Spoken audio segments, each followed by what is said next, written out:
આ તરફ અમદાવાદના સાણંદમાં માવઠા બાદ પારાવાર હાલાકી પડી રહી છે। સાણંદના ખેડૂતોની મહેનત પર કમોસમી વરસાદે પાણી ફેરવી નાખ્યું છે।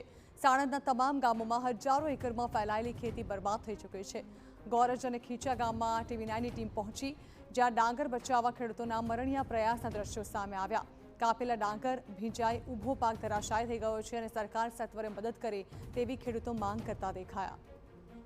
તો જ્યાં ડાંગર કાપેલી હતી ત્યાં થોડી ઘણી પણ આશા છે, પરંતુ જ્યાં કાપણી જ બાકી હતી ત્યાં હવે કશું જ મળે તેવી સ્થિતિ નથી।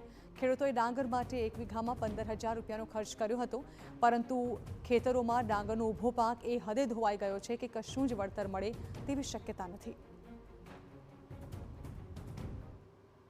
પાક તમે જોયો કે જે લણી લીધા બાદ ખેડૂતોને કેટલી જહેમત ઉઠાવવી પડી અને એક પાક તમે જુઓ, આ 25 વીઘાનું ખેતર છે અને 25 વીઘાના ખેતરમાં ડાંગરના પાકની શું સ્થિતિ થઈ છે।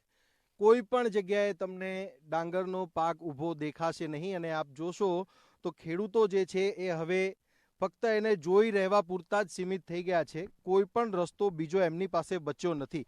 જેમણે લણ્યો છે એમના માટે તો મુશ્કેલી છે જ, કારણ કે એની ક્વોલિટી ડાઉન થઈ જાય છે। અને એ જ રીતે અહીંયા પણ તમે જોશો તો દાણા જે છે, દાણા ક્યાંક તમે કાળા જોઈ શકો છો, સાથે જ સાથે તમે જોઈ શકો છો કે એની ક્વોલિટી કેટલી ડાઉન થઈ જાય છે। આ પણ તમે જુઓ તો આ ઊભો પાક છે ડાંગરનો, જે આખો ને આખો પાક નીચે પડી ગયો છે। કેટલી મોટી મુશ્કેલી થઈ જાય, કારણ કે 25 વીઘામાં આટલું ડાંગર વાવી હોય અને પછી કશું જ ન મળે। આમાં કાંઈ લેવાનું જ નથી। હવે આ ઉગી જ જશે ડાંગર, આ વરસાદના વત્તી આ ઉગી જઈ ડાંગર, એટલે હવે આમાં કાંઈ લેવાનું સારું નથી।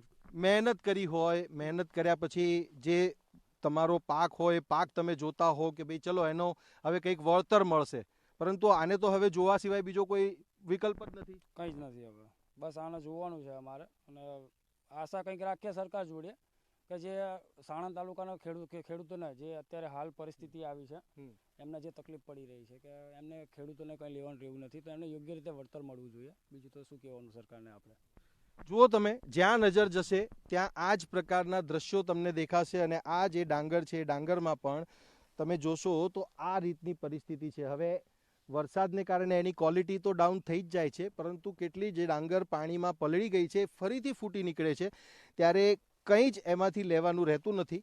અને આ સ્થિતિ છે ગુજરાતના ખેડૂતોની, અને જે સ્થિતિ છે એ સ્થિતિમાં હવે સરકાર પાસેથી અપેક્ષા છે કે સરકાર કંઈક એવો રસ્તો કરી આપે કે ખેડૂતોની આ જે નુકસાની છે એ નુકસાનીનું વળતર એમને મળે અને ફરીથી તેઓ ઊભા થઈ શકે। કારણ કે કમોસમી વરસાદ જે છે એ એક જ વર્ષમાં આપણે જોઈએ તો લગભગ 4 થી 5 વાર ખેડૂતોને એવું નુકસાન કરી ચૂક્યો છે કે જેનાથી એ લોકોને ફરીથી ઊભા થવું હોય તો હવે એ બહુ મુશ્કેલ પરિસ્થિતિ એમના માટે થઈ પડે છે। કેમેરામેન દીપક સેન સાથે સચિન પાટીલ, TV9, ગોરજ, સાણંદ।